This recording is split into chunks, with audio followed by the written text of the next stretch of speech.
Hallelujah! সবাইকে জয় যিশু। ঈশ্বরের গর্ব। আমি যেমন রোজ যেমন রুটিন অনুসারে আশীর্বাদে প্রার্থনাতে আসি, আজও আসতে পেরেছি। তো আমরা প্রার্থনাতে যাব। সর্বশক্তিমান ঈশ্বর পিতা, তোমার মহানামে ধন্যবাদ করি পিতা। স্বর্গপিতা সিংহাসন পিতার পাদবীর তোমার চরণতলে নিয়ে অসংখ্য ধন্যবাদ করি পিতা গো। যে সকল সন্তান রোজ রুটিন অনুসারে ইউটিউব, ফেসবুকে যারা জুড়ছে পিতা গো, তাদেরকে তুমি আশীর্বাদ করো পিতা গো। তাদেরকে তুমি কৃপা করো পিতা। যারা বিশেষ করে দেশ বিদেশের মধ্যে, গভর্নমেন্টের মধ্যে, কাজের মধ্যে রয়েছে পিতা গো, তাদের জন্য প্রার্থনা করছি পিতা গো। তাদেরকে তুমি আনলিমিটেড আশীর্বাদ করো পিতা।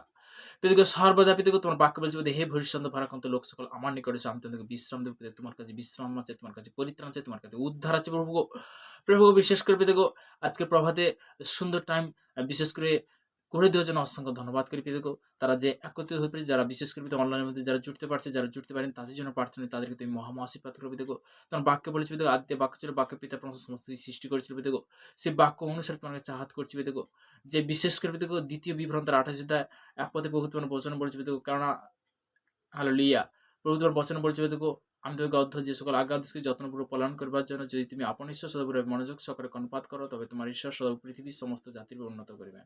Amen, amen. তুমি সর্বদা সব সন্তানকে আশীর্বাদে পরিণত করো প্রভু। হালেলুয়া! সবাইকে জয় যিশু।